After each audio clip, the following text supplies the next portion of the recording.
Centre Block, one of the country's most recognized buildings. It's the crown jewel of Ottawa's Parliament buildings and a fundamental symbol of Canada. Designed in the Gothic Revival style by John Pearson, it's an architectural masterpiece. A combination of immense size and scope with painstaking artistry and craftsmanship. It's reminiscent of Westminster, and yet it's uniquely Canadian. Home to both Houses of Parliament, this building is often referred to as an icon of democracy.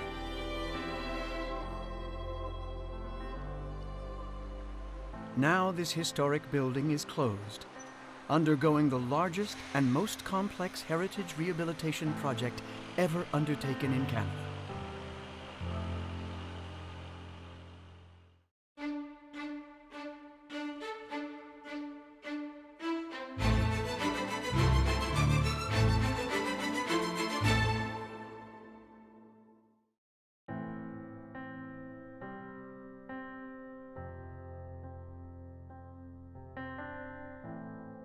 Centre Block is filled with carvings and sculptures. They all relate to key moments in Canadian history. Here in Confederation Hall, intricate designs cover almost every space, depicting symbols of Canada, its flora and fauna, and the coats of arms of every province and territory. In the House of Commons foyer, we see a series of sculptures aptly entitled The History of Canada. They illustrate different stages in the development of our country, telling the story of Canada's history, social, political, and economic. Most of the carvings in Centre Block are now in need of restoration. Here, we see some have been damaged by water leaks. When architect John Pearson designed the building, he deliberately left thousands of stone blocks uncarved. His intention was that future generations of sculptors would add their own stories onto the stones of Centre Block, portraying Canada's history as it evolved. And for nearly a century, that's exactly what's happened. Each generation of carvers leaving their own imprint. There are now 180 uncarved blocks left. The Dominion sculptor is responsible for the maintenance of all carvings throughout the parliamentary precinct and is responsible for creating new pieces. The role was officially created in 1936. Since then, 6 people have held the title. This is arguably the most decorated space. Meet John Philip Smith. He's Canada's 6th Dominion sculptor. His role during the restoration of Centre Block is to oversee the maintenance of all sculptural works, including all new carvings. We're currently standing about 3 or 4 stories up on the scaffolding inside the House of Commons chamber. So we're right near the roof line, or where the ceiling is rather. And here at the very top, before it turns into the ceiling, there's a cornice that runs all around the chamber. And this is a great example of an uncarved block. So these are some of the original blocks that were left uncarved at the time and are part of the continuation of the carving program. These are part of the 188 blocks. These for us during the project are a priority because now we have scaffold in place to actually do these blocks. Otherwise, it just can't be done in normal time. So the next opportunity may be, the next major project, being 100 years or maybe longer. So we're really focused on doing carvings on these blocks. Some of the designs have been already earmarked for some of these pieces, but that doesn't mean that they're set in stone yet or carved in stone yet. So these are discussions that we have with the partners, the Senate and the House of Commons side. Work very closely with the curators, and it really is left to parliamentarians to decide as to what is ultimately carved there. It's a consultation process that evolves over time. There's a lot of initial research, design work that takes place, and it's quite a process. Part of my role is to come up with different ideas for what should be represented in those blocks. and my team as well, and also it's vice versa also. These requests can come from the speaker's office as well. So these are things that we work together on. But I really try, and as part of my role, to keep what I personally want to see there. It's not that, it's really to represent what we feel that the nation or the people of Canada, citizens of Canada would most need to see there, or is most relevant to the country, really. Right now I'm standing in the House of Commons foyer just by the entrance, and there's a couple really interesting pieces I'd like to point out here. In 1978, Member of Parliament Wally Firth approached the Speaker at the time, James Jerome, to have pieces created and carved by Indigenous carvers to be placed into the walls of Parliament. This would later become known as the Indigenous Peoples Sculpture Program. So 10 uncarved areas were selected and earmarked for this program. To date, 9 of these carvings have been completed. One of them is here. This piece was created by Indigenous carver Joe Jacobs from Cayuga Nation. This piece is titled Creation. And on this side, we have a piece that was created by Gitxsan artist Earl Muldo. It's important to note that these carvings were completed at the carver's studios. So the blanks were shipped off to the different locations of the carvers, and they were created in their own studios. Moving forward, it's also important to note that the carvers themselves here that created these pieces and the parliamentary carvers never actually met. There was no discussion or exchange of knowledge in the different ways of carving. But moving forward, we have Indigenous carvers that will be joining our team. We'll also be working with commissioned Indigenous artists as well. And the goal then is to actually work together to share means and methods, and really work to design and come up with new themes for the future of the decorative works together. Our team's focused on 2 things. There's the new works, and then there's the restoration works. So I'll start with new works. So new works, let's say you have a blank piece of stone that's in the walls, and then you want to create something. You'd first start by doing some research, then some drawings, and then you do a clay model. And the beauty of working with clay is that you can add and subtract material. So once you've finished that sculpture, it's really exactly what you want. Then that is cast into plaster, which is then creates like a model, which is known as a maquette. So that's kind of like your hard model that you then copy into stone. And then that maquette or model kind of gets put into storage, and the finished piece gets installed or is already there if you worked it in situ. Now on the restoration side, it's very much the same, but you're trying to recreate something that was there. So you're still doing the research at the front end to try and figure out what might have been there. You're looking at historical photographs, and then you take a mold, and then you would then recreate in clay what you believe would have been there. And you have to remain true to the style and the other elements that are around that inform that sculpture. And then you have your maquette, and then you recarve the piece in stone, and it gets set back into the wall. So that's the process. It's a process that's been around for thousands of years, and yeah, it works.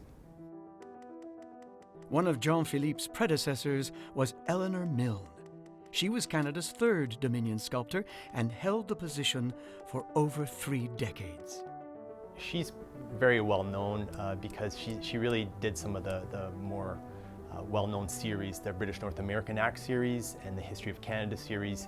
These are the most important carved series in the building. She had a very long career as a Dominion sculptor and had a wonderful team of carvers, and she had a very interesting touch. Her background wasn't so much architectural stone carving, but she came more from a contemporary background, so she added a different kind of style. It still fell within what you could say the Gothic style, but she pushed the boundaries into something that was completely new and something that was completely herself as well. So it's really interesting to see her work and how she did it. Milne's legacy is seen throughout the building, and that includes here in the Senate foyer.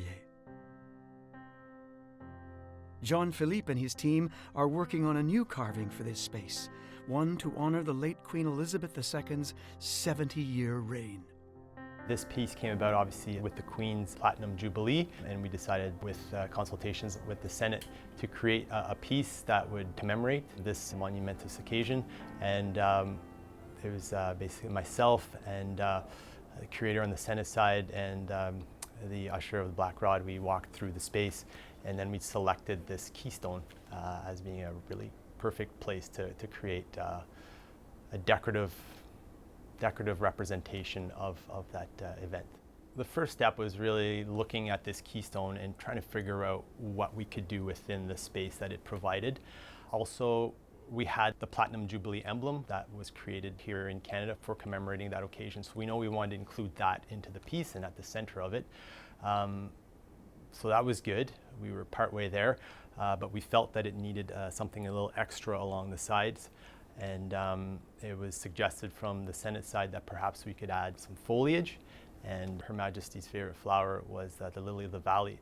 So I believe that the Senate checked with Buckingham Palace to see if that was okay, and it was. So then we went ahead and created the emblem that's kind of supported by this lily of the valley.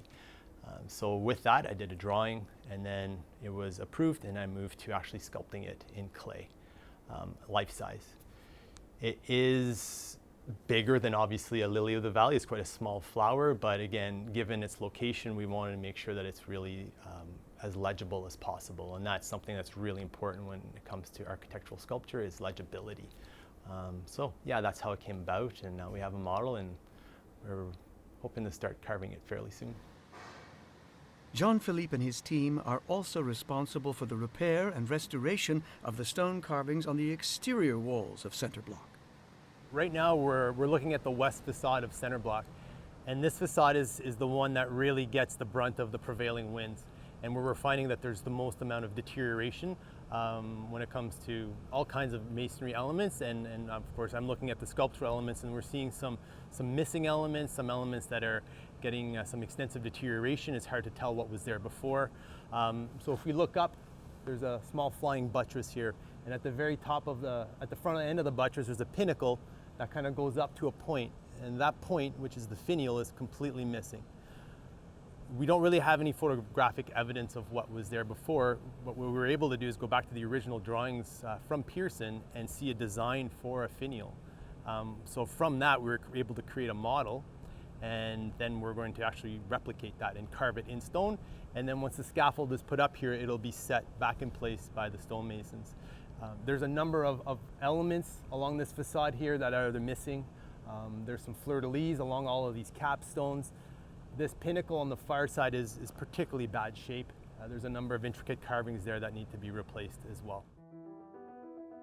After nearly a century of exposure to Ottawa's extreme weather, the building's heritage masonry is deteriorating. It's a massive undertaking. 20,000 square meters of masonry surface to be cleaned. That's about 365,000 stones that must be removed for repair or replacement. Jeff Meek is one of the project managers working on the masonry restoration. As we continue around, so you can see on these stones a lot of weathering, very much likely due to wind and rain, because we are in the northwest corner of the building. We get a great deal of wind exposure, and often in combination with water and freeze thaw, it weathers away the stones. Again, you can see in here, it's almost kind of concaved right out. And this is actually not the worst example I've seen. We have others elsewhere in the building where you could stick your hand inside the stone, and there's almost like a T-handle on there. The approaches over the years have been very much an ad hoc type of approach. So if you can imagine up till the restorations in the 2000s and 2010s, before the library, it's a lot of sporadic maintenance campaigns where they just deal with some unique parts, and again, other projects just basically tiding the building over until the big job. But now the big job's here, we're taking the holistic restoration approach. And of course, that big job is the current Center Block project. We started in, I believe, 2019 area with some of the more enabling projects. So you might have remembered there was a very large stone retaining wall in the front lawn. So that was the first thing that we did. We removed that very carefully, disassembled it and sent it to storage.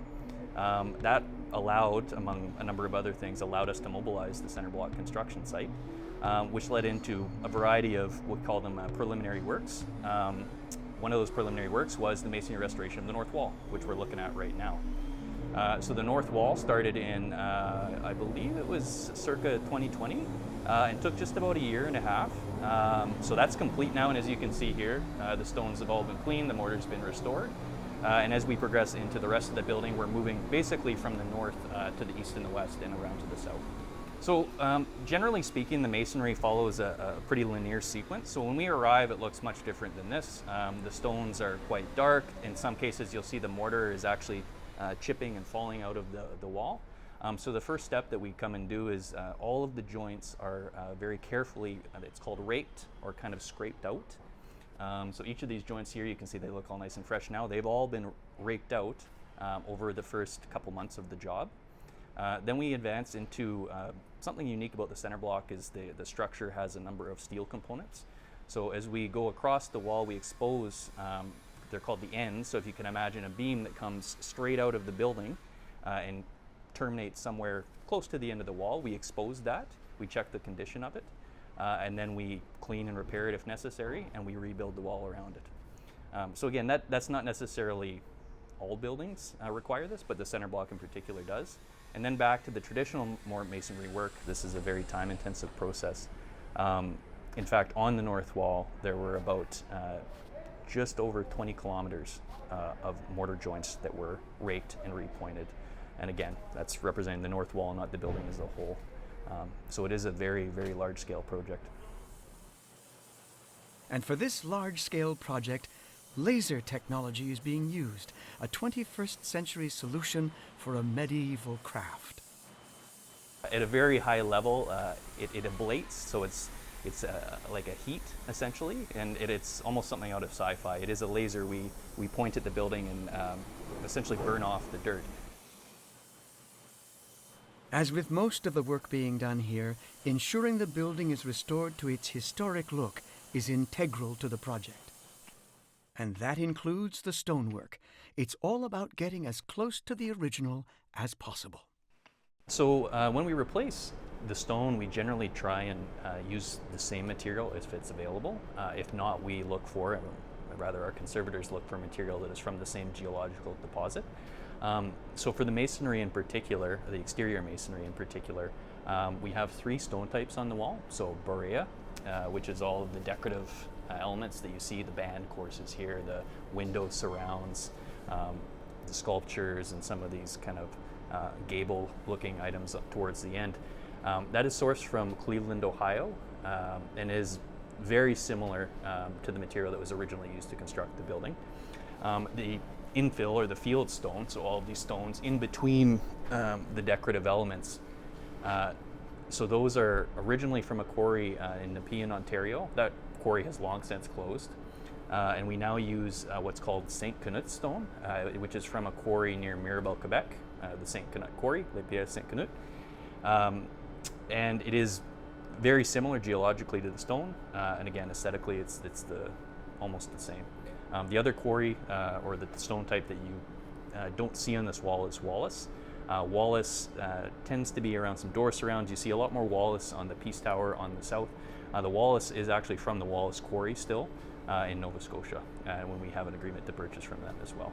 And a number of stones in the interior where a similar process is undertaken, where they assess if we can get the same, if not, how close can we get to the original. While masonry work continues, printed decorative tarps known as trompe-l'oeil are being installed. Trompe-l'oeil translates as to trick the eye.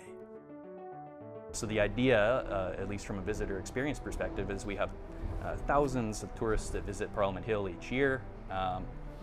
They don't likely want to come and see a giant white tarp in front of this monument. They may have traveled thousands of kilometers to see. In addition to, there's very particular view sheds from all over Ottawa where Parliament is a very iconic building.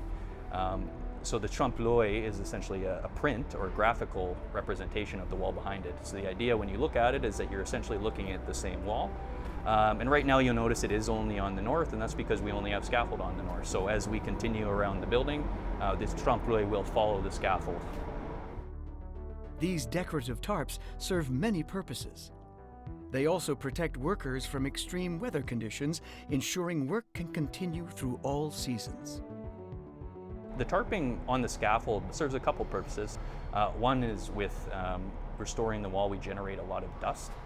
So if you can imagine, we do want to contain that dust, and there are a number of safety protocols in place to make sure workers are protected, so they have to wear respirators and all these types of things.